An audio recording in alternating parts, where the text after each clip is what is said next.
Lucas Marshall was a man who lived for power, wealth, control. He didn't play to lose. He played to win, at any cost. At a high-end party in New York, surrounded by luxury and fake smiles, his friend Jack leaned in with a smirk. "You think you're untouchable," he said, "but I bet you wouldn't have the guts to marry someone outside your world." "Like who?" Lucas asked, sipping his champagne. "Someone no one looks at twice. Obese, unfashionable, the kind of woman you'd never touch." "And what's in it for me?" $1 million. "But you have to stay married. For 6 months." Lucas laughed. It was just another game, and he always won. The woman was Chloe Richards, strong, confident, not beautiful by society's standards but full of dignity. She wasn't rich. She worked as a social worker, helping families no one else cared about.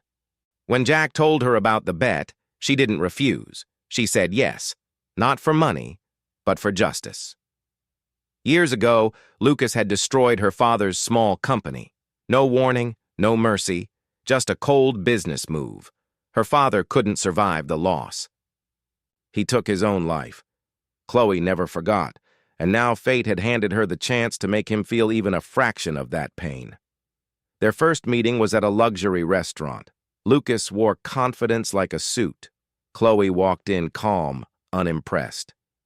They sat. Silence hung between them. Then she looked him in the eye. "I know about the bet," she said. Lucas raised an eyebrow. "And you still came?" "Yes," she answered. "I have my reasons." He thought she was broken. She knew he was empty. They got married days later, a cold ceremony, more like a contract than a union. Lucas took her to his penthouse, a glass tower above the city, furniture from Paris, art from Italy, a view of empire.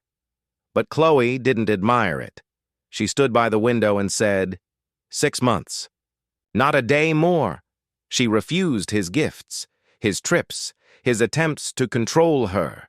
She kept her routine, her values, her strength. For the first time, Lucas felt something unfamiliar. Not anger, not boredom, doubt. Because this woman wasn't playing his game. She was playing her own, and he had no idea what the rules were.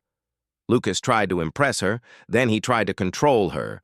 He sabotaged her work, cut off her friends, isolated her. But Chloe didn't break. She stood taller, and slowly. Something inside him began to shift. For the first time, he wasn't sure who was winning. The game had changed, and he no longer knew the rules. One rainy night, Chloe called him to the balcony. The city lights blurred behind the falling rain. She turned to him, calm but firm. "There's something you need to know," she said. Lucas waited. "My father had a small company. Honest man. Hard-working." She paused. Took a breath. "You bought it. Destroyed it. Took everything." Lucas froze. "I was pregnant," she whispered. "But I lost the baby. From the stress, from the grief." He dropped to his knees. Not from drama, from pain, all that loss, all that suffering. And to him, just another business move. To her, it was her life. "You didn't come for me," she said. "I came for you. I took the bet. So you could feel what I felt. So you'd know what it's like to lose control, to be broken." He had no defense, no excuse, only guilt. And then she walked away. Left him alone in his mansion, surrounded by luxury but drowning in emptiness. Lucas didn't just lose Chloe that night. He lost himself. The mansion felt like a prison. The city lights outside meant nothing. His empire began to crumble, not from outside forces but from his own apathy. He stopped caring about meetings, deals, profits. For the first time, money couldn't fix anything. Depression set in. He barely slept, ate little, walked through rooms like a ghost. The guilt wasn't just emotional, it was physical, a weight on his chest. He had destroyed a family, ended a life before it began, and he hadn't even known their names. But instead of running, he stayed. He realized that if he wanted to change, he couldn't start with words. He had to start with action. One morning, he opened an old file, names, addresses, companies he'd crushed. He picked up the phone, called the first person on the list. "I need to talk," he said. "I owe you something." He started visiting families he'd hurt, knocking on doors, looking them in the eye, not as a CEO, not as a millionaire, as a man who finally understood what he'd done. He paid debts, funded new businesses, created a recovery program for small entrepreneurs, not for publicity, not for image, for redemption. Chloe watched from afar. She saw him working late, helping people, turning down luxury events. She didn't praise him, didn't speak much. But she noticed, one evening, she found him in the kitchen making her favorite tea. Strong, no sugar, just how she liked it. He handed her the cup without a word. She looked at him. "You're different," she said quietly. Lucas nodded. "I'm trying to be." "Why?" "Because I don't want to go back to who I was. I can't undo the past. But I can build something real from here." She didn't smile. But she didn't walk away either. It was the first crack in the wall. Lucas didn't just want forgiveness. He wanted to earn it. Day after day, he kept showing up, not with grand gestures, not with money, but with silence, with presence, with small acts of care, a cup of tea, a flower on the table, a door held open, no words, no pressure, just change. And slowly, Chloe began to see it, not overnight, not because she forgot the pain, but because she saw that Lucas wasn't running from his guilt. He was carrying it and turning it into something better.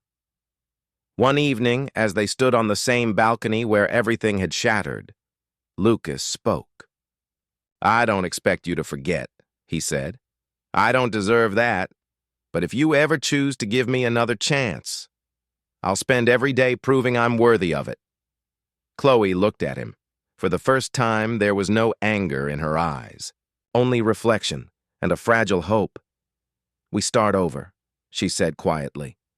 "Not because of a contract, not for 6 months, but because we both choose it, for real." Lucas nodded, tears in his eyes. No bets, no games, just us. Months later, Chloe told him she was pregnant, not a replacement for the child they lost, but a new beginning, a blessing born from pain. At their real wedding, simple, quiet, full of meaning, Chloe smiled and whispered, "Who would have thought it all started with a bet?" Lucas kissed her hand. "Who would have thought it became the best decision of my life? Because here's the truth. Lucas didn't save Chloe. She saved him. She didn't destroy his life. She gave it back. She showed him that real wealth isn't in a bank account. It's in humility, in love, in forgiveness. If you're watching this, maybe you've made mistakes, maybe you've hurt people, maybe you think you're too far gone. Let me tell you, there's still hope. Sometimes God uses the most unexpected people, a woman the world ignores, a quiet act of courage, a painful truth, to bring us back to life. Because the lowest point can become the foundation of your greatest comeback. Thank you for listening to my story. If it moved you, please share it. And if you believe in second chances, subscribe. There are more stories like this coming, because no one is beyond redemption.